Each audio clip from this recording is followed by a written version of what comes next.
Hey, Indonesia memiliki banyak tokoh yang luar biasa seperti Insinyur Soekarno, Muhammad Hatta, Ki Hajar Dewantara, Raden Ajeng Kartini, Tan Malaka, dan lain sebagainya. Berawal dari kecilnya yang rajin membaca, lalu dia bisa mempengaruhi pendidikan yang ada di Indonesia. Sekarang pertanyaannya, bagaimana anak-anak saat ini, anak muda, anak usia kecil, atau bahkan orang tua, apakah dia mencintai buku atau mencintai media sosial?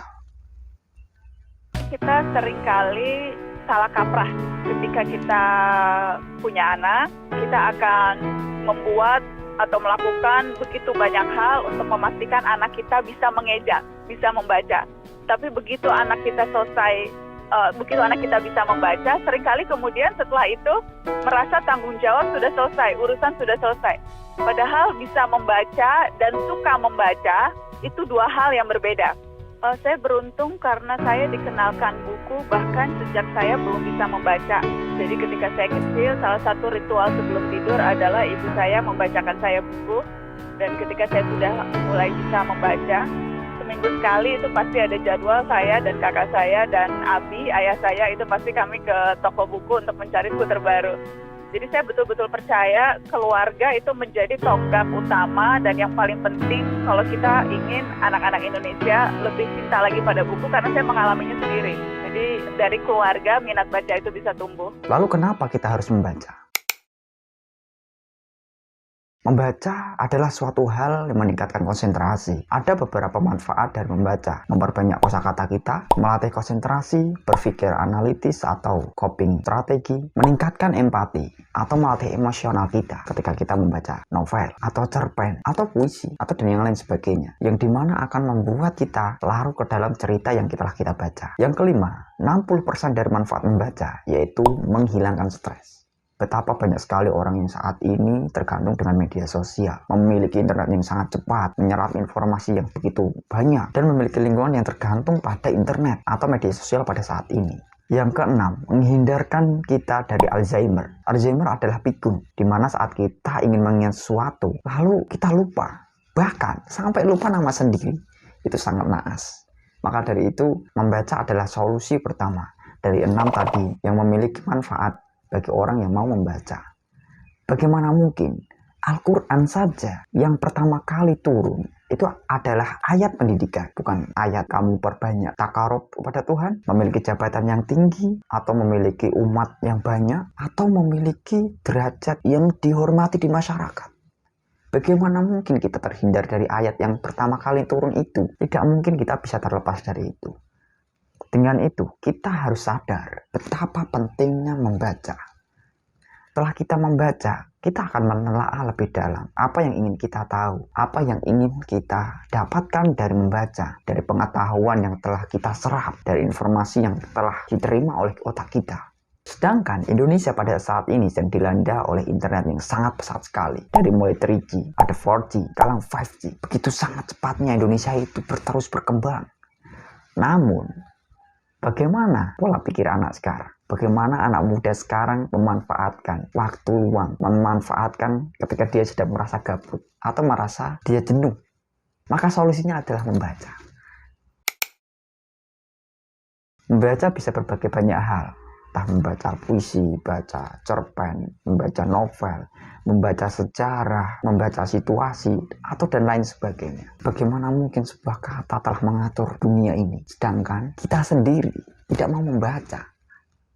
Namun di samping itu perlu kita tahu bahwa pemerintah di desa, entah di kecamatan, di kota, atau di tempat yang lain, minimnya fasilitas yang kita miliki di desa, entah di kecamatan, di kota besar, di daerah-daerah pelosok, yang paling sulit adalah akses, terutama di daerah pelosok. Mungkin pemerintah menginginkan anak-anak pandai membaca, pandai literatur berbagai banyak hal, pandai berbahasa asing, pandai dalam mensikapi sebuah kemajuan zaman yang pada saat ini yang dimanjakan oleh aplikasi TikTok, Instagram Reels, atau YouTube Shorts, atau snack video, atau dan lain sebagainya. Anak muda, anak-anak, anak para remaja, bahkan dewasa telah dimanjakan pesatnya teknologi atau kemajuan internet yang ada di Indonesia. Sedangkan ketika kita tidak mengupgrade diri, ketika kita tidak mengupgrade skill, lalu di kemudian hari apa yang kita banggakan?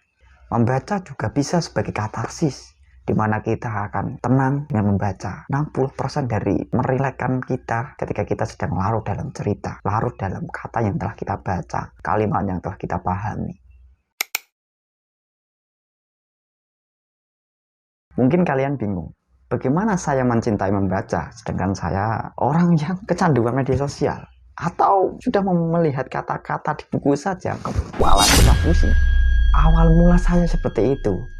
Tapi carilah apa yang kamu suka. Carilah satu buku untuk kamu mencintai membaca. Carilah itu. Dan buku itu awal di mana kamu akan mencintai membaca. Cari yang kamu inginkan. Cari apa yang kamu ingin dapatkan. Lalu cintai satu buku saja untuk mencintai membaca selamanya. Mungkin banyak hal yang mengeluh. Bagaimana mungkin seorang saya yang tidak memiliki gemar membaca atau hobi membaca atau menulis, lalu suruh mencintai membaca atau menulis? Mungkin banyak orang akan menyangkal, bagaimana mungkin seorang saya yang tidak mencintai membaca? Lalu bagaimana mungkin saya harus cinta dengan membaca? Harus mengalihkan hobinya tadinya olahraga, dirubah menjadi hobinya membaca? Bagaimana mungkin?